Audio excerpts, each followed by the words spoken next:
I'm cooking one of my favorite chicken dishes today. We have a lot of chicken at our house, and I cooked this the other night, and my family absolutely loves this dish, and I want to share it with you today. It's a simple dish called Chicken Marsala. First thing we're going to do is take our chicken breast, and we're going to trim them up a little bit. And anytime you're dealing with chicken, I always wear gloves. It's just, I'm a fanatic about it. You don't have to as long as you wash your hands. And I have a dedicated board. This is a yellow board that I use for chicken and poultry. And if you can buy one of these, they're nice to have, especially if you cook a lot of chicken like we do at my home. So I'm going to trim this up a little bit, take some of that fat off of there. And then we're going to essentially butterfly this. Now, some people will take their chicken and they'll come over here to the side and they'll cut it this way, and then they'll try to flip it over and cut it a little bit at a time. I want to cut these completely in half horizontally. I found it's easier for me. First of all, you have to have a sharp knife. Get a good grip on it. Don't try to hold it like that. Hold it properly. Then take your knife to the fat end of the chicken breast. Put your fingers right on top. Get it over here to the edge so you can move a little bit. And just work the blade towards you. See, I'm pulling the blade toward me. As I pull it toward me, I'm pushing it that way. I've cut enough of it there. Now I can just take that chicken and hold it together there and work this blade gently as evenly as I can until it comes out the other side. And those are two fairly nice, even pieces of chicken. So we're going to do that to all the chicken, but that's a good way to do it. Cut all my chicken into cutlets, and here's a part. Now, again, there are a lot of ways you can do this here. Some people will use plastic wrap to keep from splattering chicken everywhere. I tell you what I'd like to do is use a good Ziploc bag because they're nice and heavy and they're really easy to manage. And I'll take the chicken. Now you'll notice there's that shiny side. That's the side I always try to put up. I'm going to put those chicken breasts in there, and then I'm going to take the flat side of my mallet, and all I'm doing is trying to get these to where they're even thickness. Be real gentle, starting at the thicker end. Just pound that out a little bit.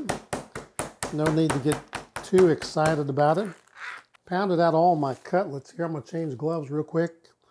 Put a little pepper in here. I should have done that earlier.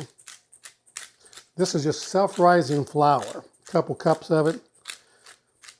Come over here and get a little bit of kosher salt. Some people like to put the salt directly on the chicken breast. I don't prefer to do that. I like to do this so I can control it a little better. Mix all that together. Heating up my oil. Now I'm using avocado oil because I like the temperature. I can get it up to a pretty high heat without worrying about burning too much. Turn that down to a medium heat there. Then I'm going to put my gloves back on.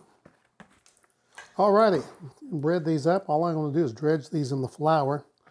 Oh, don't get as excited as I did there. And my skillet's hot. In fact, it's starting to smoke just a tad. And again, I'm going to put that nice flat side, smooth side down first. And I'll put it in away from me. Make certain you have enough oil in that skillet. So all we're going to do is brown these off a little bit.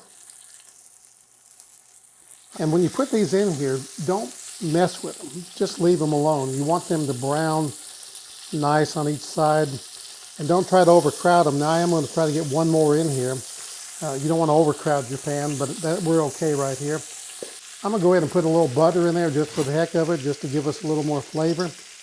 I don't have this heat up high enough to burn the butter, and it's also in there with that oil, which will keep it from burning as well.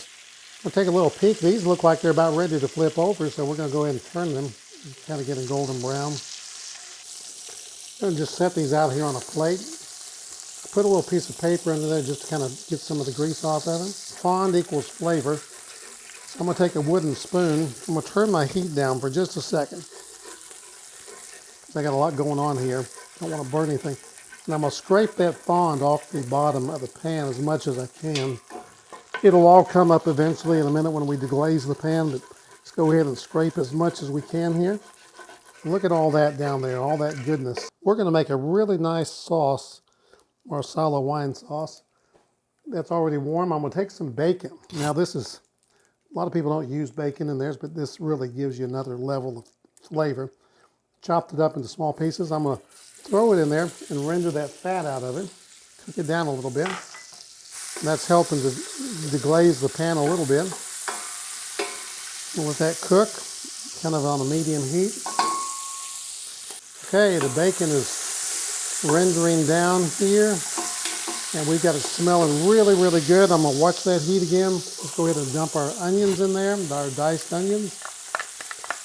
We'll cook those for a couple minutes until they're translucent. Go ahead and add those shallots in. They don't take as long to cook as the onions. So, and again, I'm able to scrape some of that fond off the bottom of the pan each time I put something in here, which is a good thing.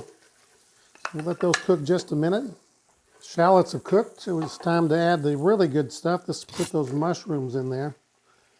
Remember, mushrooms are primarily made of water. I forget the percentage, but it's pretty high, like 90% water, pretty high in moisture content. So one way to get that moisture out of those mushrooms, because we don't want a lot of water in our sauce, is we can take some salt, kosher salt. I don't recommend using table salt for anything really, other than pasta.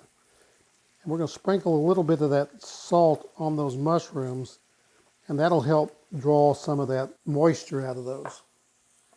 Now we're going to add our garlic in here. The mushrooms have cooked down pretty good. Keep that stirred up. We don't want to burn it. It's only going to cook for a minute or two. Whoa, that smells fabulous. Now here's this is my favorite part of this recipe. I usually use a real Marsala wine, but I went to the liquor store and couldn't find Marsala wine anywhere. So I went to the store and bought the cooking wine, and this is perfectly fine, and this is fairly dry. And we're going to add about a cup to this, and we're going to deglaze this pan. And we're going to cook this down a little bit. If you use the dry, one good little hint is if you have some balsamic fig vinegar, add a little bit of that to it, and that'll help kind of balance the taste out a little bit, just a little bit. That's all cooking real good. Deglazing the pan. Now we're going to add our chicken broth. So we're going to bring this up to a boil actually. I'm going to add a little bit of sprigs of thyme in here as well real quick. Pour that in there. That's about 4 cups or a quart. You notice I'm probably making a lot more sauce than merited for the chicken that you saw me cook earlier, but I've got about 20 people coming over. Every Thursday I feed about 20 folks lunch here at our studio, and so I've made some more chicken to add to this.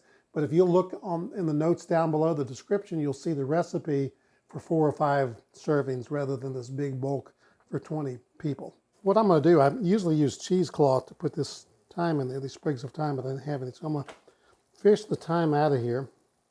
I'm going to just slowly pour this cream in. Work it in. Flavors are great, by the way. So we brought that up to a boil. I'm going to reduce it down to a simmer. Now I'm going to add some cornstarch to thicken it up. This is a thickening agent. And I like using cornstarch. Just follow the directions on the box, but you got to make certain that this is hot. You don't want to add cornstarch to something that's cool. You need to get it hot.